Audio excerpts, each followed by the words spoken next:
नमस्कार प्रिय विद्यार्थियों, समर्पण संस्कृत क्लासेस के इस बेहतरीन मंच पर आप सभी का एक बार फिर से स्वागत है।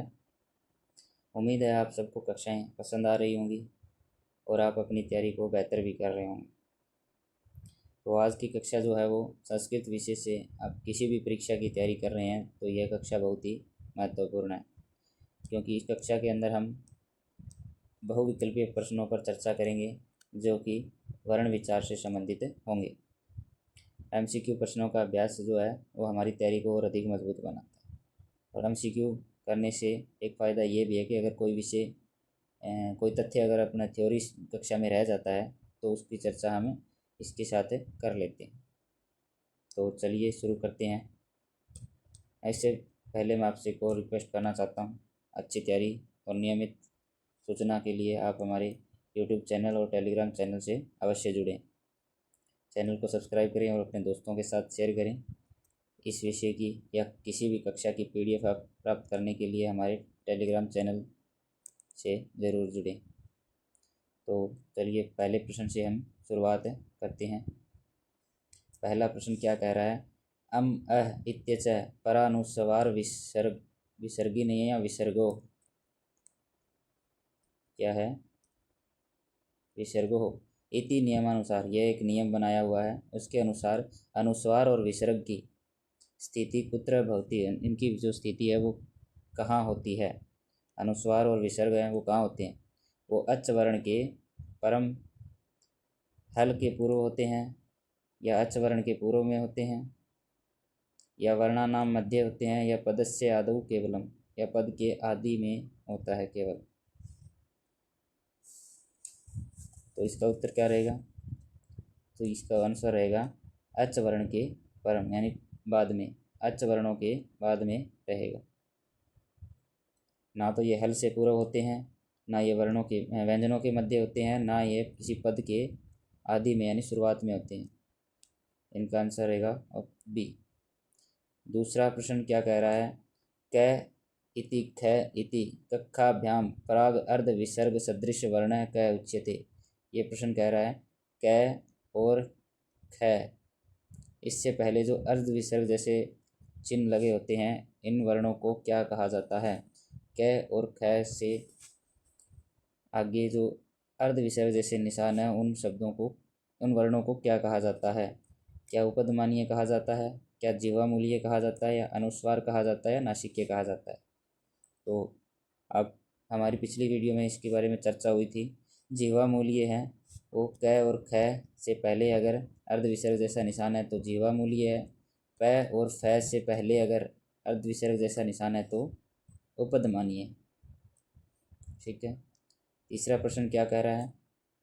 कुप्वो क पौच इति सूत्रेण विकल्पेन जीवामूल्ये उपदमानीयो उत्पत्ति कस्मात् भवति। यानी जो अर्ध विसर्ग जैसा चिन्ह है, इसकी उत्पत्ति है वो किससे होती है? ये किसका मूल रूप होता है? तो ये क्या अनुस्वार का मूल रूप होता है, या विसर्ग का होता है, या स्वर का होता है, या अनुनासिक का होता है? तो ये विसर्ग का ही एक रूप होता है, इसी से इसकी उत्पत्ति होती है। जीवामूली और उपदमानी की उत्पत्ति है वो विसर्ग से होती है। प्रश्न है 4। नृतावसाने नटराज राजो ननाद ढक्काम नव पंच वारम इति श्लोकानुसारम महेश्वरस्य डमरोः कति सूत्राणि निर्गतानि, कितने सूत्र प्रतिष्ठित हुए? इस श्लोक के अनुसार नृतावसाने यानी नृत्य के अवसान यानी समाप्ति के समय, नटराज राजो यानी भगवान शिव ने, ननाद यानी ध्वनि की, ढक्काम यानी डमरू से, नव पंचवारम 9 और 5 बार, तो कुल कितनी बार हो गए? 14 बार।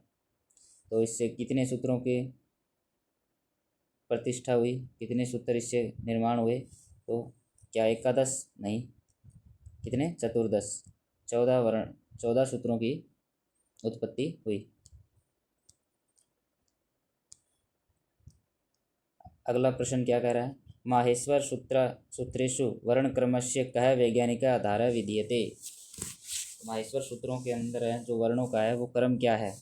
तो अगर आप सबको ध्यान हो, ऐ उण रील ऋ के ओंग औ छय वरट लण यम गण नम जबया गणदस जब गणदस ये जो 14 सूत्र हैं उनमें क्या क्रम फॉलो हुआ है, व्यवस्थित क्रम जो होता है उसे क्या कहा जाता है, वर्णों के व्यवस्थित क्रम को वर्णमाला कहा जाता है। तो ये जो संस्कृत की वर्णमाला है उसमें किस क्रम का प्रयोग हुआ है? सबसे पहले अयुण इत्यादि स्वर का प्रयोग हुआ है, उसके बाद अंतस्थ अंतस्थ जो व्यंजन है, उसके बाद पंचम वर्ण, फिर चतुर्थ वर्ण, फिर तृतीय वर्ण, फिर द्वितीय, फिर प्रथमा और सबसे अंत में ऊष्म व्यंजनों का प्रयोग हुआ है या ऊष्म वर्णों का क्रम निर्धारित किया गया है। ठीक है, अच्छी प्रकार से याद रखना। माहेश्वर सूत्रेषु कस्य इत्संज्ञक वर्णस्य द्विवारं परिगणनम्, किस वर्ण की 2 बार गणना होती है इत्संज्ञक वर्णों के अंतर्गत? तो जो ण वर्ण है इसकी 2 बार इत्संज्ञा होती है, एक बार तो अयुण के साथ है और एक बार लण जो सूत्र है उसके साथ, दोनों बार इसकी इत्संज्ञा हुई है। इसके अलावा कुल कितने वर्णों की इत्संज्ञा हुई है? पंचदश, यानी 15 वर्णों की इत्संज्ञा हुई है। 14 तो सूत्रों के अंत में है। कितने हैं? 14 तो सूत्रों के अंतिम जो हल है उसकी है, और एक 15वां है वो जो लण सूत्र है उसमें जो अ है लय के साथ में, उसकी भी जो लय के साथ अ है उसकी भी इत्संज्ञा हुई है। ठीक है, इस पर चर्चा की थी हमने। ये देखो प्रश्न भी आ गया, लण सूत्र से मध्य विद्यमान कह वर्ण इत्संज्ञक भवति। लण सूत्र के मध्य में विद्यमान कौन सा वर्ण इत्संज्ञक होता है? तो लन के साथ है जो अ है उसकी भी इत्संज्ञा होती है, ण की भी होती है और अ की भी होती है। तो ऑप्शन बी राइट। उपदेश अवस्थायाम अंतिम हल वर्णस्य इत्संज्ञा केन सूत्रेण भवति। प्रश्न संख्या 8 है, उपदेश अवस्था के अंदर जो अंतिम हल वर्ण होता है, उपदेश किसे कहा गया है? जो माहेश्वर सूत्र हैं उन्हें उपदेश कहा जाता है।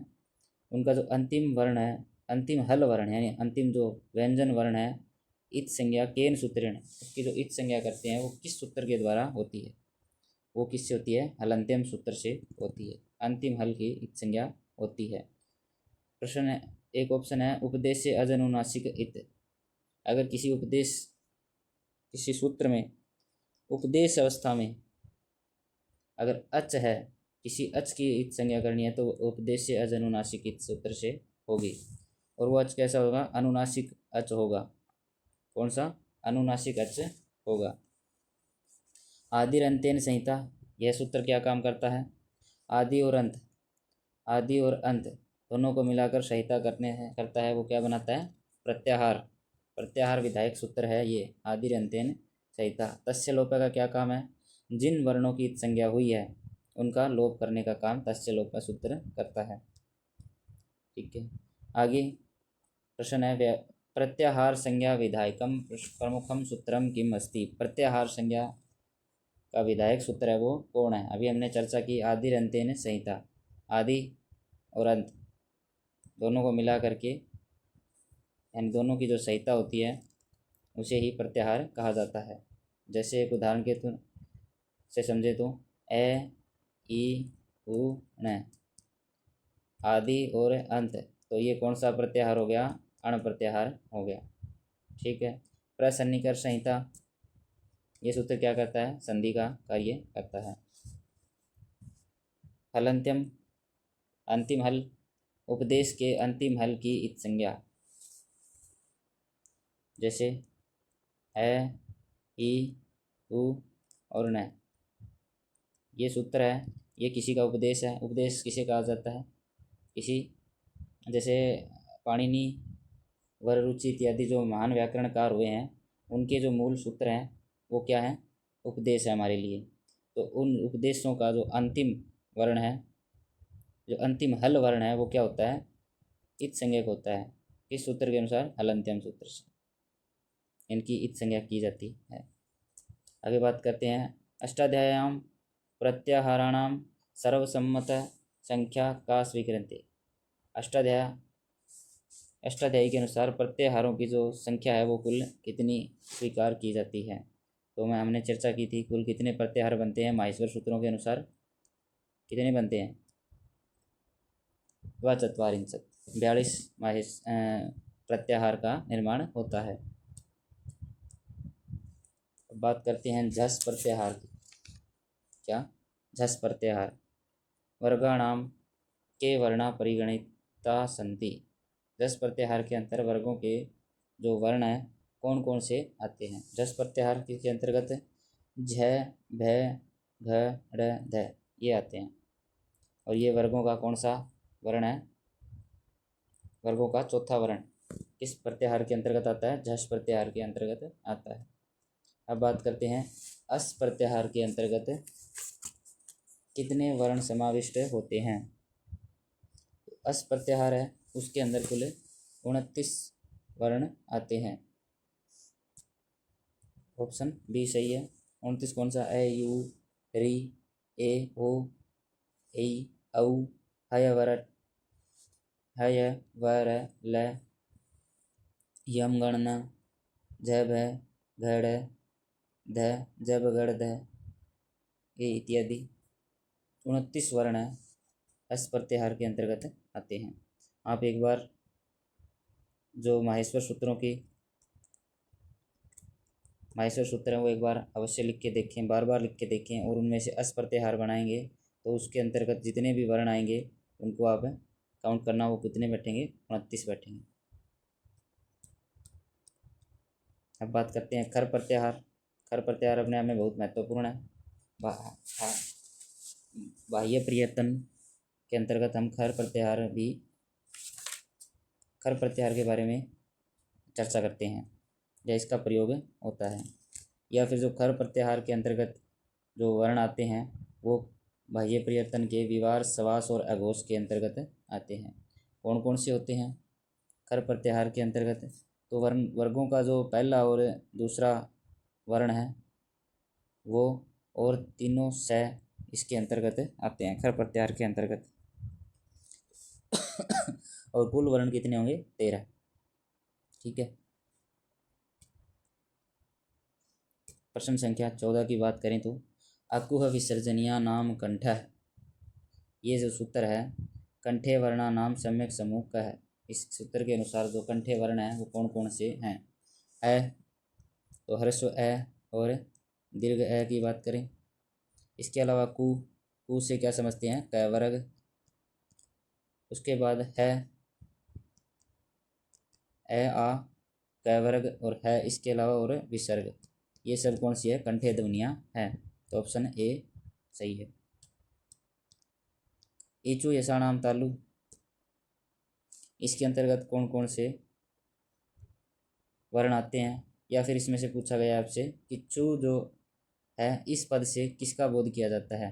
पहले बताया था कु, चु, टू, तु, हु, ये शब्द हैं, ये वर्गों का नेतृत्व करते हैं। कु का मतलब क वर्ग, चु का मतलब च वर्ग, टू का मतलब ट वर्ग, तु का मतलब त वर्ग, हु का मतलब प वर्ग। ठीक है। तो यहाँ चु का अर्थ क्या लिया गया है? च वर्ग से लिया गया है। इसके अंतर्गत कौन कौन से वर्ण आते हैं? इचु यशाणाम तालु, यानी जो तालव्य वर्ण है वो कौन कौन से हैं? ह्रस्व और दीर्घ ई, इसके अलावा च वर्ग और क्या है? य और स। कौन सा स? ये वाला स, दुए वाला स। ये किसके अंतर्गत आता है? तालव्य सकार या तालव्य वर्ण है ये। बात करते हैं 16 ऋतु लषाणाम दंतः सूत्रानुसारम दंते वर्णा के संति। दंते वर्ण कौन कौन से होते हैं? एक तो लरी। क्या लरी का दीर्घ होता है? होता है कि नहीं होता? नहीं होता। लरी का दीर्घ रूप है नहीं होता। इसके अलावा तू यानी तय वर्ग और ल और स, ये वर्ण कौन से हैं? दंते वर्ण कहलाते हैं। लरी, तय वर्ग और ल और स।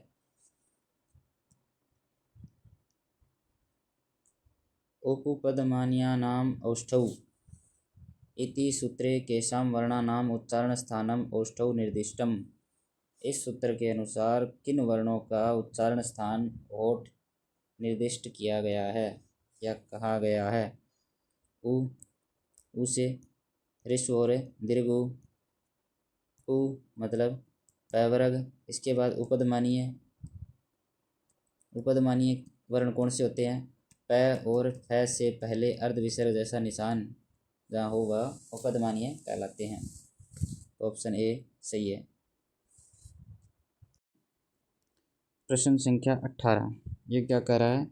यम गणना नाम नासिका च इति सूत्रे च चकारस्य कः अभिप्राय अस्ति। यम गणना नाम नासिका जो सूत्र है, इसमें चकार का क्या अभिप्राय है? ये जो च आया है इसका क्या अभिप्राय है? च का अर्थ क्या होता है? और। क्या कहा है? नासिका और, मतलब यम गणना नाम ये वर्गों का क्या है? पंचम अक्षर, वर्गों का पंचम वर्ण है, वर्गों के पंचम वर्ण है। ये नासिका से भी और नासिका से भी बोले जाते हैं। तो इससे पहले ये अपने वर्गों का जो उच्चारण स्थान है वहाँ से तो बोले ही जाते हैं, इसके अलावा ये नासिका से भी बोले जाते हैं। तो इस चकार का अर्थ हुआ सब सवर्ग उच्चारण स्थानेन सह नासिका अपि स्थान।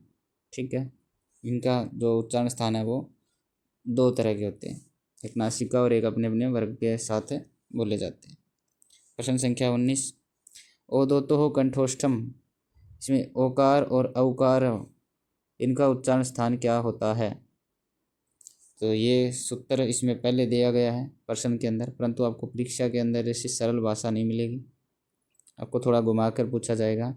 ये जो ओ और औ है इसका उच्चारण स्थान क्या होता है? कंठोष्ठम। ऑप्शन बी सही है। प्रश्न संख्या 20, वकारस्य दंतोष्ठम, उच्चारण स्थान क्या होगा वकार का? यानी जो वह है उसका उच्चारण स्थान क्या होता है?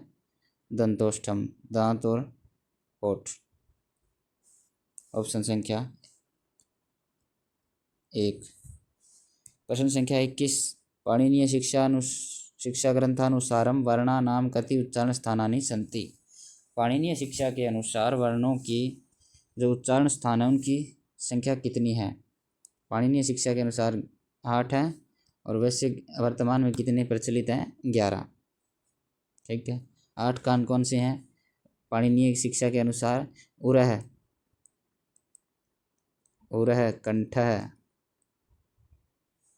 मूर्धा, जिह्वा, मूलम, नासिका, दंत, ओष्ठ और तालु, ये 8 उच्चारण स्थान होते हैं पाणिनीय शिक्षा के अनुसार। इसके लिए एक श्लोक भी प्रसिद्ध है, अष्टौ स्थानानि वर्णानाम उरः कंठ शिरस् तथा जिह्वा मूलम च दंताश्च नासिका ओष्ठौ च तालु च। ठीक है, तो 22वां प्रश्न करते हैं हम। वर्णोच्चारण काले मुखस्य आभ्यंतरे क्रियामाणा चेष्टा का उच्यते। उच्चारण काल के समय, उच्चारण करते समय मुख का जो आभ्यंतर प्रयत्न है या आभ्यंतर जो क्रिया है वो चेष्टा, वो प्रयत्न क्या कहलाता है? आभ्यंतर प्रयत्न कहलाता है। जो बाह्य क्रिया होती है वो क्या कहलाती है? बाह्य प्रयत्न। स्पृष्टम प्रयत्नम स्पर्शानाम इति नियमेन कस्य वर्गस्य वर्णः स्पृष्ट प्रयत्न युक्ता भवन्ति। ये जो सूत्र है या जो नियम बनाया हुआ है, स्पृष्टम प्रयत्नम, स्पृष्ट जो प्रयत्न है वो स्पर्शानाम यानी स्पर्शों का होता है। जो स्पर्श व्यंजन है उनका वर्ण जो अभ्यंतर प्रयत्न है वो क्या होता है? स्पृष्टम होता है। तो इसके अंतर्गत क्या आते हैं? क आदि, कदि, मावशाना, 25 वर्ण। ये जो 25 वर्ण है कौन से? कादयो मावशाना, कादियो यानी कैसे, क आदि में से लेकर के मैं अवसान यानी मैं अंत तक, कैसे लेकर मैं तक जो वर्ण है वो स्पर्श व्यंजन कहलाते हैं। और जो स्पर्श व्यंजन है उनका अभ्यंतर प्रयत्न है वो स्पृष्ट कहलाता है। अब बात करते हैं ईषद स्पृष्ट। ईषद स्पृष्टम अंतस्थानाम यण प्रत्याहारस्य वर्णानाम क अभ्यंतर प्रयत्नम, यानी जो यण प्रत्याहार है, यण प्रत्याहार को और क्या कहा जाता है? अंतस्थ कहा जाता है। ये आभ्यंतर प्रयत्न किस आभ्यंतर प्रयत्न के अंतर्गत आता है? तो वो ईषद स्पृष्ट के अंतर्गत आता है। Option B. ईषद विवृतम उष्माणम सल प्रत्याहारस्य वर्णानाम, सल प्रत्याहार के अंतर्गत कौन कौन से वर्ण आते हैं? तीनों स और है। इनका जो आभ्यंतर प्रयत्न है वो कौन सा होता है? ईषद विवृत। क्या होता है? ईषद विवृत। Option B. विवृतम सवराणाम, या फिर जो सर्वे सर्वै सर्व सॉरी सर्वै सवरई, सर्वै यानी सभी, सवरई यानी सवर यानी अच, कह अभ्यंतर प्रयत्नम धार्यते, किस अभ्यंतर प्रयत्न का धारण करते हैं? तो सभी सवर किसके अंतर्गत आते हैं? वैसे तो ये सूत्र लिख दिया, लेकिन ये प्रश्न जब आप परीक्षा में बैठेंगे तब ऐसा नहीं मिलेगा, वो थोड़ा सा अलग रहता है। तो सभी सवर किसके अंतर्गत आते हैं? विवृत के अंतर्गत आते हैं।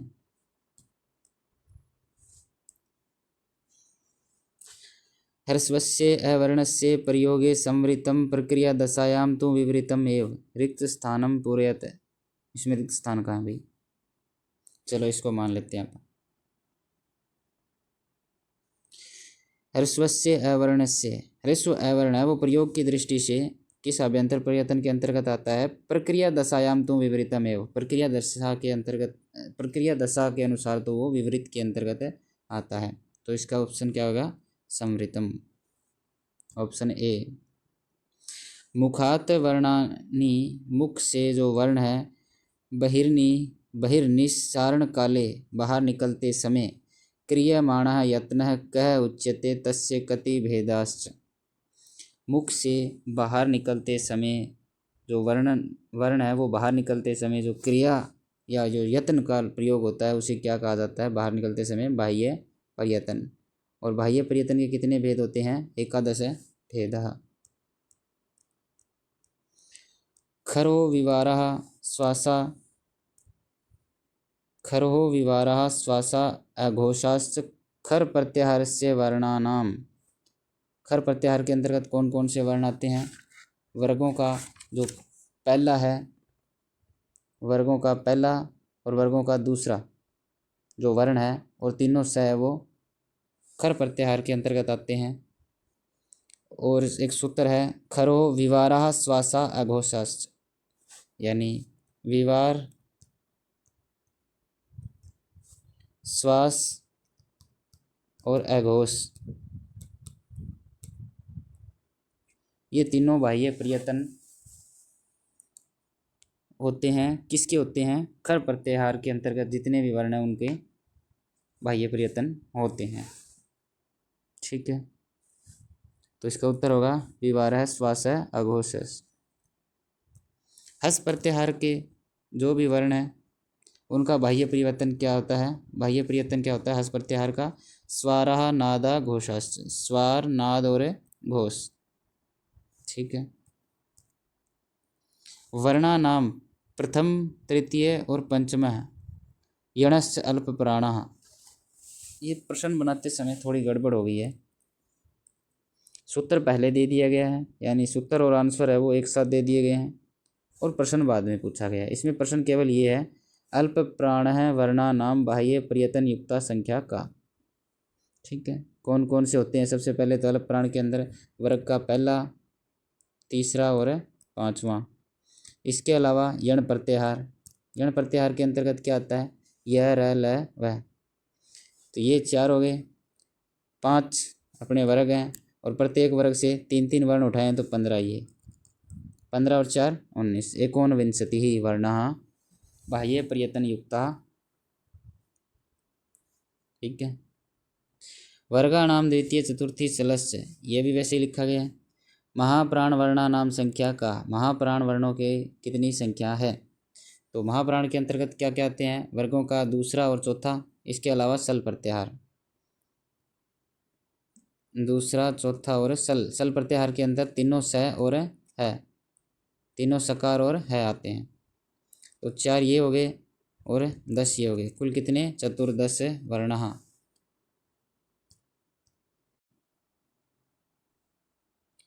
प्रश्न संख्या 33 क्या कह रहे हैं? कस्य अपि एकस्य व्यंजन वर्णस्य आहत्य कति बाह्य प्रयत्ना संभवन्ति। किसी भी एक व्यंजन वर्ण के कितने बाह्य प्रयत्न हो सकते हैं? तो कितने हो सकते हैं? अगर वह खर प्रत्याहार के अंतर्गत आता है, खर प्रत्याहार के अंतर्गत आता है तो खरो विवारा श्वासा अघोषा सूत्र से या तो वो या तो क्या मतलब विवार श्वास और अघोष हो सकते हैं। एक तो ये अगर वो हस प्रत्याहार के अंतर्गत आता है तो संवार नाद और घोष हो सकते हैं। हसह स्वारा नादा घोषास। ठीक है। इसके अलावा या तो अलग प्राण हो सकता है या महाप्राण, या तो अलग प्राण हो सकता है या महाप्राण। तो कुल कितने हो गए?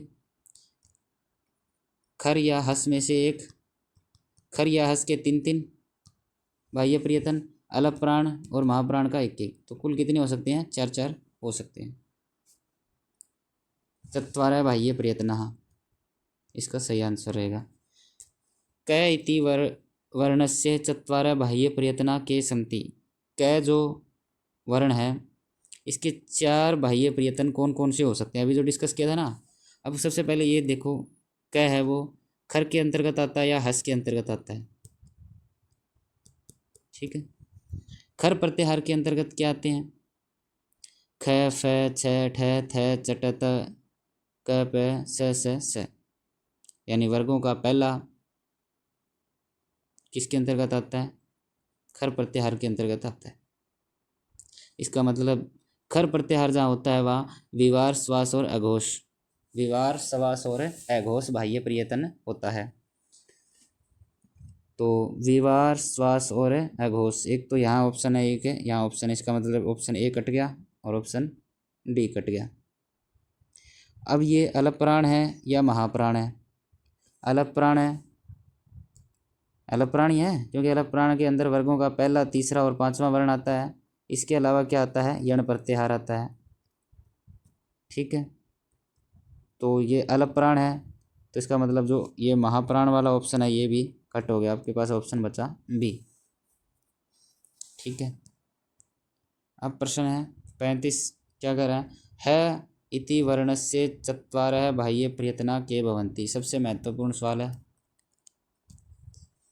है जो वर्ण है इसका बाह्य प्रयत्न क्या क्या हो सकते हैं। सबसे पहले तो यह बात करो कि है जो है वो खर प्रत्याहार के अंतर्गत आता है या हस प्रत्याहार के अंतर्गत आता है। तो आप कहेंगे कि शुरुआत अगर हस से हो रही है तो जाहिर सी बात है हस प्रत्याहार के अंतर्गत आएगा। जहाँ हस प्रत्याहार के वर्ण हैं उनके बाह्य प्रयत्न कौन कौन से होते हैं? संवार, क्या संवार, नाद और घोष। घोष को सघोष भी कहा जाता है। ठीक है, ये बात भी ध्यान रखिए। तो ये कहाँ, ये ऑप्शन में कहाँ कहाँ है? यहाँ विवार आ गया तो इसका मतलब ऑप्शन ए नहीं हो सकता। संवार नाद घोष यहाँ पे है, संवार नाद घोष यहाँ पे है, ये ऑप्शन डी भी कट हो गया। अब है वो है जो है वो अलग प्राण है या महाप्राण है? ये देखो है वो महाप्राण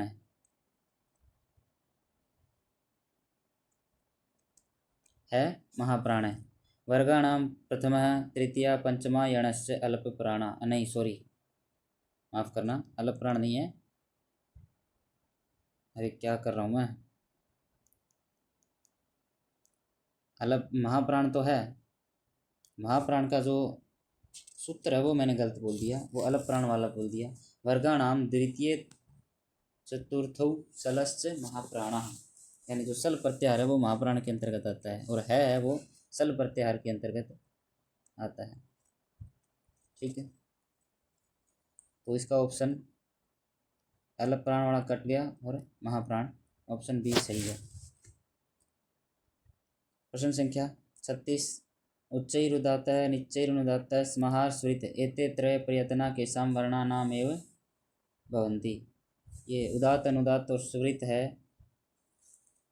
ये जो उच्चारण स्थान है या फिर ये जो प्रयत्न के रूप में भी है तो किसके होते हैं? ये केवल स्वरों के प्रयत्न है। ऑप्शन 37, वैदिक ग्रंथेषु उदात्त नहीं अनुदात्त स्वरस्य परिज्ञानाय कस्य चिह्नस्य प्रयोगः विधीयते। अनुदात्त जो स्वर है उसके लिए किस चिन्ह का प्रयोग किया जाता है?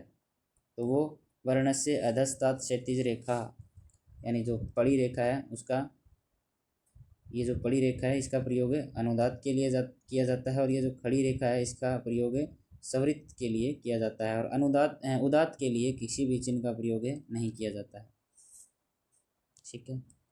प्रश्न संख्या 38। ग ग वर्गस्य आभ्यंतर बाह्य प्रयतनयोः सम्यक युग्मं किम अस्ति। आभ्यंतर और बाह्य दोनों प्रयत्न देखने हैं और किसका देखना है? ग क से लेकर मैं तक, उसमें आता है कादियो मावसाना है स्पृशा। ये किसके अंतर्गत आएगा? एक तो स्पृष्ट के अंतर्गत आएगा। आभ्यंतर प्रयत्न के अंदर तो किसके अंतर्गत आएगा? जो 5 आभ्यंतर प्रयत्न है ना, उसमें जो ग है वो स्पृष्टम के अंतर्गत आएगा। स्पृष्ट के अंतर्गत आएगा तो विपरीत ऑप्शन सी कट हो गया, ऑप्शन बी कट हो गया ईषद स्पृष्टम, और ऑप्शन डी और ए में से आपको देखना है। अब बात करते हैं ग क्या खर प्रत्याहार के अंतर्गत आता है या हस प्रत्याहार के अंतर्गत आता है? ग जो है वो वर्ग का तीसरा है, और जो वर्ग का तीसरा होता है वो हस प्रत्याहार के अंतर्गत आता है। और जहाँ हस प्रत्याहार के वर्ण है उनका बाह्य प्रयत्न वो कौन कौन से होते हैं? संवार, नाद और घोष। संवार, नाद और घोष। संवार, नाद और घोष तो यहाँ है, स्पृष्टम यहाँ है, तो इसका मतलब ऑप्शन डी भी कट हो गया। अब देखने की आवश्यकता ही नहीं है, परंतु अगर आप ध्यान करोगे तो ग जो तीसरा वर्ण है वो अलप प्राण या महाप्राण में से देखें तो वो अलप प्राण है। अलप प्राण के अंतर्गत कौन कौन से आते हैं? वर्गों का पहला, तीसरा और पांचवा, इसके अलावा यण प्रत्याहार अलप प्राण के अंतर्गत आता है। अलप प्राण बाह्य प्रयत्न है। प्रश्न संख्या 39। थ वर्णस्य आभ्यंतर बाह्य प्रयत्नाम उचितम वर्गीकरणम चिनुतः। थ वर्ण का है वो आभ्यंतर और बाह्य प्रयत्न हमें चुनना है। जो थ है वो कादयो मावसाना स्पृश्य उसके अंतर्गत आ जाएगा। कैसे मैं तक बीच में थ आ जाता है, इसका मतलब ये स्पृष्ट तो होगा, आभ्यंतर प्रयत्नों के अंतर स्पृष्ट होगा। स्पृष्ट में हो गया तो ऑप्शन बी और ऑप्शन डी कट हो गई। अब जो थ है वो वर्ग का कौन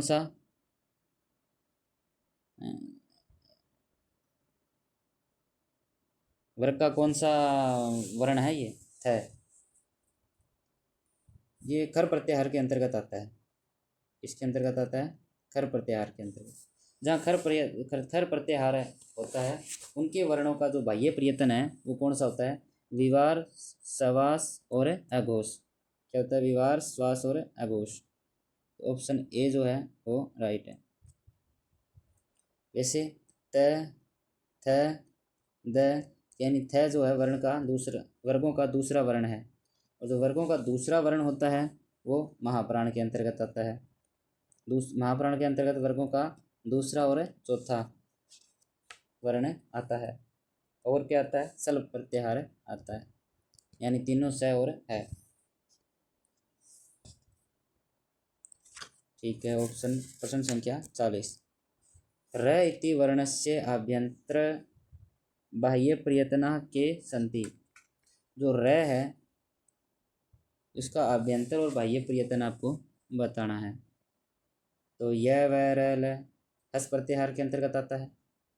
कौन से प्रत्याहार के अंतर्गत आता है? हस प्रत्याहार के अंतर्गत आता है। और ये यण प्रत्याहार के अंतर्गत भी आता है। किसके अंतर्गत आता है? यण प्रत्याहार के अंतर्गत।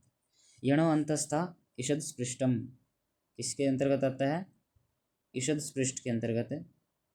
आभ्यंतर प्रयत्न के अंतर्गत तो ईषद स्पृष्ट होता है, और हस प्रत्याहार के अंतर्गत आता है तो इसका जो बाह्य प्रयत्न है वो संवार, नाद और घोष होगा। ठीक है। इसके अलावा यण प्रत्याहार वो अलप प्राण के अंतर्गत होता है या महाप्राण के अंतर्गत होता है? तो यण प्रत्याहार वो अलप प्राण के अंतर्गत होता है। ऑप्शन ए जो है वो बिल्कुल सही है। ठीक है। प्रश्न संख्या 41 क्या कह रहा है? श वर्णस्य आभ्यंतर बाह्य प्रयत्नानां शुद्धम संयोजनम किम। ये जो स है इसका आभ्यंतर और बाह्य प्रयत्न आपको बताना है। ठीक है। श का मतलब ये किस प्रत्याहार के अंतर्गत आएगा? सल प्रत्याहार के अंतर्गत आएगा। ठीक है, सल प्रत्याहार के अंतर्गत अगर अलप प्राण और महाप्राण से हम देखें तो सल प्रत्याहार महाप्राण के अंतर्गत आता है। तो इसका मतलब जो अलप प्राण वाला ऑप्शन है, ऑप्शन सी, पूरी तरह से हट गया है। अब बात करें हम सल प्रत्याहार में जो जो अभ्यंतर प्रयत्न है वो किसके अंतर्गत आता है? ईषद विवृत के अंतर्गत आता है। किसके अंतर्गत आता है? ईषद विवृत। तो ऑप्शन बी भी कट हो गया और ऑप्शन डी भी कट हो गया, केवल ऑप्शन क्या बचा? ए। इसके अलावा अगर मैं बात करूं कि खर और हस प्रत्याहार में से जो सल प्रत्याहार है वो किसके अंतर्गत आता है? तो खर प्रत्याहार के अंतर्गत आता है। ठीक है, अहर्स्व वर्णस्य प्रक्रिया दशायाम आभ्यंतर बाह्य प्रयत्नश्च क भवति। प्रक्रिया दशायाम के अंतर्गत जो अ है वो क्या होता है? विवृत होता है। ऐसा ही बताया, याद है ना? ठीक है, इसका मतलब ऑप्शन सी नहीं हो सकता, ऑप्शन बी नहीं हो सकता और ऑप्शन डी नहीं हो सकता। बच गया केवल ऑप्शन ए। इसके अलावा इनके बाह्य प्रयत्न कौन से होते हैं? यानी ए है वो एच है, एच यानी सवर, सवरों के जो बाह्य प्रयत्न है वो 3 प्रकार के होते हैं, उदात्त, अनुदात्त और स्वरित। तो ऑप्शन ए राइट। यह इति वर्णस्य उच्चारण स्थानम आभ्यंतर प्रयत्नश्च क्रमेण कौशतः। यह जो है वर्ण है इसका आभ्यंतर प्रयत्न और उच्चारण स्थान क्रम से पूछे हैं, क्या हो सकता है?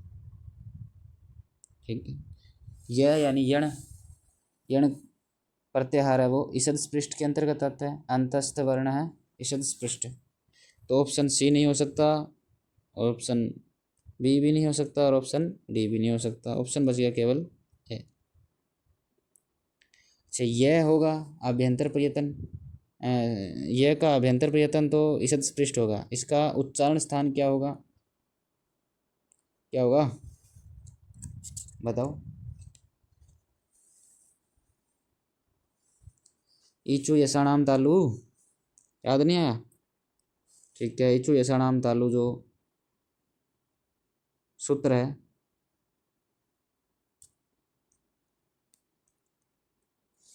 ऑप्शन संख्या प्रश्न संख्या 44। ण इति अनुनासिक वर्णस्य कति उच्चारण स्थानानि सन्ति के च ते। ण जो है ये वर्गों का पंचम अक्षर है।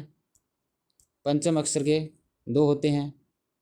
यम गणना नाम नासिका च, एक तो नासिका और एक मूर्धा। क्या होता है? एक मूर्धा।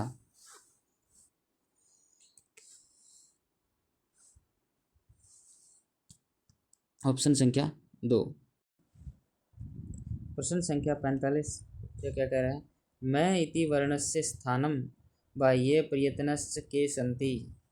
जो मैं है इसका उच्चारण स्थान और बाह्य प्रयत्न आपको बताना है। मैं वर्गों का पंचम वर्ण होता है। जो पंचम वर्ण होता है तो एक तो इसका उच्चारण स्थान नासिका होगा और यह प वर्ग के अंतर्गत आता है। तो उपपदमानीय नाम ओष्ठौ, यानी इसका उच्चारण स्थान ओष्ठ भी है और नासिका भी, दोनों होंगे। और इसके अलावा बाह्य प्रयत्न की बात करें तो बाह्य प्रयत्न किसी वर्ण के कितने हो सकते हैं? अधिकतम 4 हो सकते हैं। तो मैं की बात करें तो किस प्रत्याहार के अंतर्गत आते हैं? खर के अंतर्गत आते हैं या हस के अंतर्गत आते हैं? ये किसके अंतर्गत आता है? हस प्रत्याहार के अंतर्गत आता है। और हस प्रत्याहार जहाँ उनके जो वर्ण हैं उनके बाह्य प्रयत्न कौन कौन से होते हैं? संवार, नाद और घोष होते हैं। और इसके अलावा अलप प्राण और महाप्राण में अगर इनको और आगे विभाजित करना हो तो अलप प्राण वर्गों का पहला, तीसरा और पांचवा। ठीक है, तो इसलिए option A is the right option. प्रश्न संख्या 46। माहेश्वर सूत्रेषु यण प्रत्याहारस्य वर्णानाम क्रमः पाणिनेः मते कः वर्तते।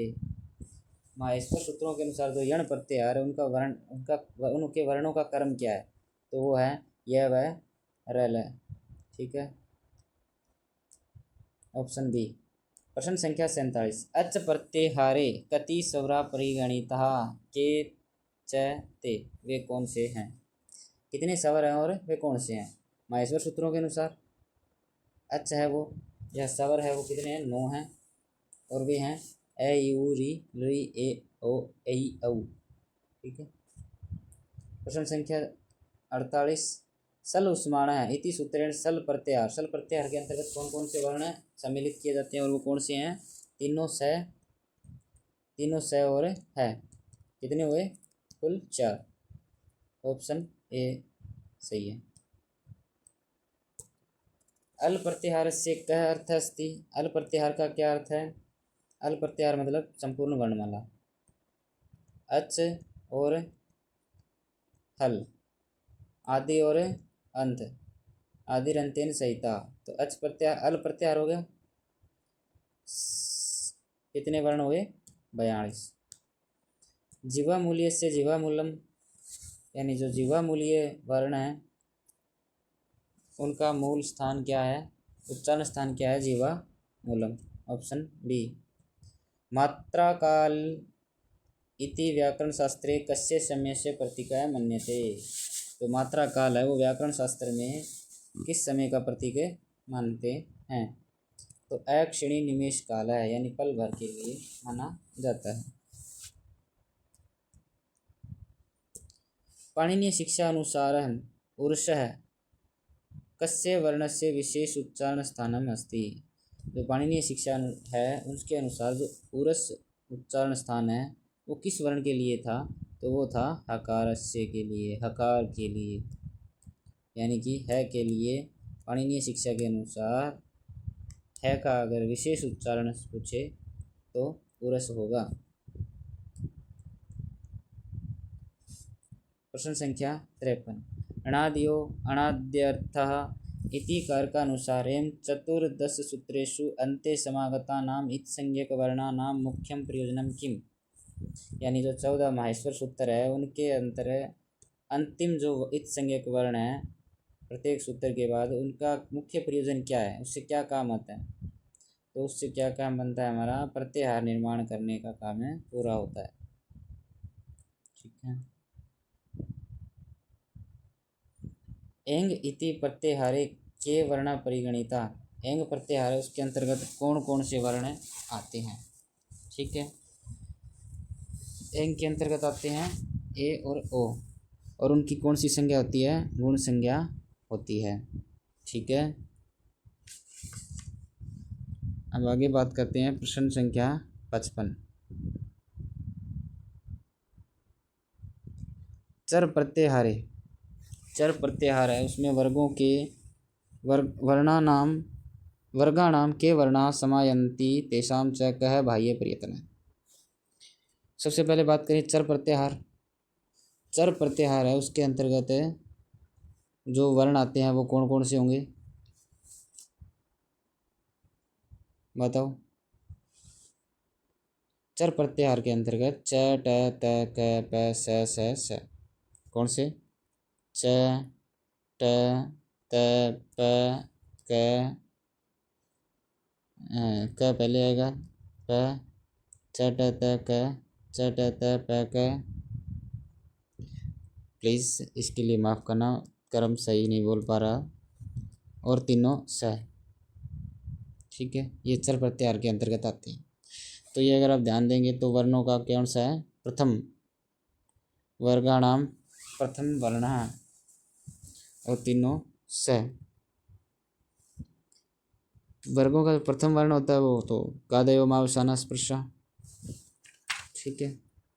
तो किसके अंतर्गत आएंगे, खर प्रत्याहार के अंतर्गत आएंगे। ठीक है। और खर प्रत्याहार जहाँ होता है वहाँ बाह्य प्रयत्न कौन सा होता है, विवाह श्वास और अघोष। ठीक है। प्रश्न संख्या 55 का सही आंसर क्या रहेगा, ऑप्शन ए। ऋ इति प्रत्याहारे कौ वर्णो गृहीतो भवतः।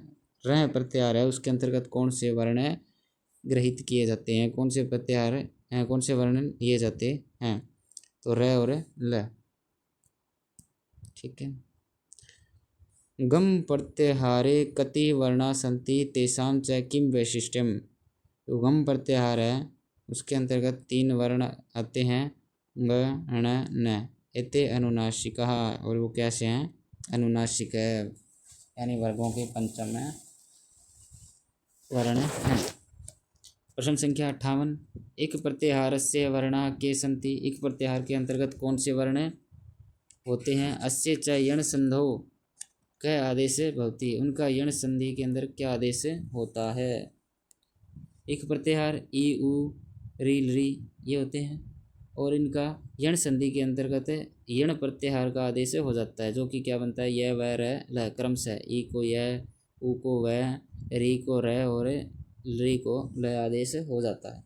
ऑप्शन ए सही है। काल उच्चारण नासिका प्रयोग भेदानुसारम अयु री री इति वर्णानां प्रत्येकम आहत्य कति भेदा भवन्ति। काल उच्चारण और नासिका प्रयोग के भेद से ए ई उ और री जो हैं इनके कितने भेद हो जाते हैं। कुल कितने भेद हो जाते हैं, मैंने बताया था ना, हरिश्व के साथ 6, दीर्घ के साथ 6 और प्लुत के साथ 6, जो तीनों में आते हैं, जिनका भेद तीनों में होता है उनके 18 भेद हो जाते हैं। तो इन सब के कितने भेद होंगे, 18, एक अष्टादश भेद। लृ वर्णस्य कस्य रूपस्य अभावात् तस्य अष्टादश भेदानां स्थाने केवलं 12 भेदा एव भवन्ति। लृ वर्ण है, उसका कौन से रूप का अभाव रहता है। तुम लोगों ने लृ का क्या दीर्घ देखा है, नहीं देखा ना, तो इसका मतलब इसका उत्तर होगा कि दीर्घाभावात्, दीर्घ के अभाव में लृ वर्णस्य 12 भेदाः भवन्ति। ठीक है, इसका लृ का दीर्घ नहीं बनता, इसलिए इसके 12 ही भेद हैं। ए ऐ ओ औ इति संयुक्त स्वराणां केषां भेदानां अभावात्, ये जो संयुक्त वर्ण है किसके भेद के अभाव से 12 भेद इनके परिगणित है। इनका क्या नहीं होता है, ऋष्व नहीं होता। ऋष्व भेदा नाम अभावात् अष्टादश भेदाः परिगणिताः सन्ति। संस्कृत व्याकरणे अयोगवः अंतर्गतेषु यम वर्णानां संख्या का वर्तते। जो संस्कृत व्याकरण है उसके अंतर्गत जो अयोगवा है उनकी संख्या कितनी है, तो वो है 4। ठीक है। पलिक्कनी, चखनतु, अग्गिनी, गगन्ति इत्यत्र द्वितीयस्य ककार खकार गकार गकाराणां का संज्ञा अस्ति। इनकी कौन सी संज्ञा होती है, यम संज्ञा होती है। जो पलिक्कनी लिखा है ना, इसके अंतर्गत जो दूसरा क है वो यम है। चखनतु में जो दूसरा क है वो इत संज्ञक है। ठीक है, option B is the right option.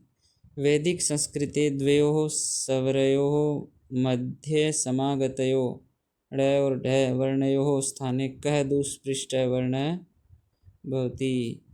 क ड और ढ के बीच में एक आने वाला व्यंजन है, इसे दुष्पृष्ट व्यंजन कहा जाता है। वो कौन सा है, तो वो है ड़। कौन सा है, ड़। अग्निमीळे पुरोहितम यजस्य मृत्युजम, इस प्रकार का जो अग्नि सूक्त का पहला श्लोक है उसके अंतर्गत मिलता है इसका वर्णन।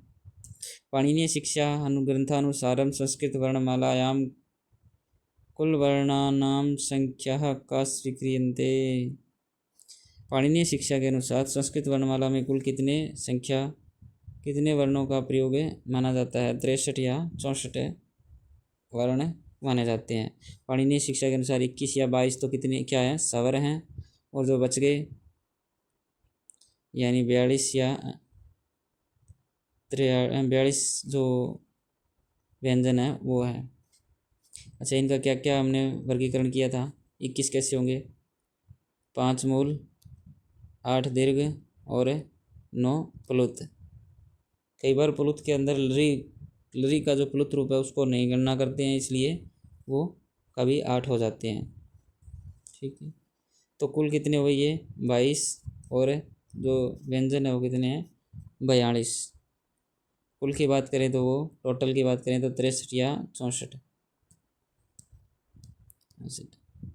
वर्तमान प्रचलितायां लौकिक संस्कृत वर्णमालायां सर्वमान्य गणनानुसारं कुल वर्णानां संख्या का अस्ति। कुल कितने वर्ण है भाई संस्कृत वर्णमाला में, लौकिक संस्कृत वर्णमाला में? अभी वर्तमान में 13 स्वर और 35 व्यंजन के साथ 48 वर्ण है। हम बात करते हैं पाणिनीय शिक्षायाम अच्च वर्णानां संख्या का प्रयोग क्या प्रोक्ता। अच्च वर्णों से हमें क्या समझना है? स्वर। और हल से क्या समझता है, क्या समझना है? व्यंजन। क्या समझना है? व्यंजन। स्वर कितने हैं? 9 माहेश्वर सूत्रों के अनुसार। और हल कितने हैं? 33। ठीक है, अब हम आगे बढ़ते हैं। अच्छा, इसका उत्तर क्या होगा भाई? अच्च वर्णानां संख्या क्या प्रोक्ता? 13। नहीं, ये तो माहेश्वर सूत्रों के अनुसार है। किसके अनुसार है? माहेश्वर सूत्रों के अनुसार है। यहाँ पूछा हमसे पाणिनीय शिक्षा के अनुसार, तो कितने होंगे? 21 या 22? 21 द्वाविंशति के वर्णः अच्च हल वर्णमालायां माहेश्वर सूत्रेषु न परिगणिता अपि भाषायाम् अर्थवहनत्वात् स्वरम् आश्रित्य प्रयुञ्जते। किन वर्णों अच्च हल वर्णमालायां यानी माहेश्वर सूत्रों में न परिगणित नहीं है, परंतु भाषा में अर्थ के लिए प्रयोग किया जाते हैं, वो कौन से होते हैं? अयोगवाह कहलाते हैं। अयोगवाह की संख्या कितनी है? कितनी है? 9। जैसे एक अनुस्वार, एक विसर्ग, एक जीवामूल्य, एक उपदमानीय। यम कितने प्रकार के? 4 प्रकार के। और दुष्पृष्ठ 1 प्रकार का। तो कुल कितने हो गए? 5 और 4 9। ठीक है, प्रश्न संख्या 69। अक्षत्रज्ञ इति वर्णानां संस्कृत व्याकरणे का वस्तुस्थिति वर्तते।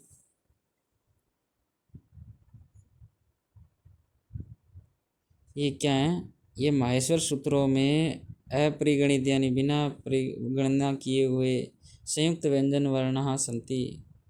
करने वाले क्या हैं? संयुक्त व्यंजन है। प्रश्न संख्या ऑप्शन क्या रहेगा इसका? Option B.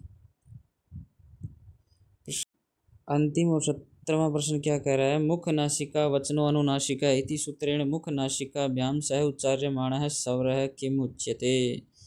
जो मुख और नासिका से उच्चरित होते हैं उन स्वरों को क्या कहा जाता है? अनुनासिक स्वर। ठीक है, कौन से स्वर होते हैं? वो अनुनासिक स्वर होते हैं।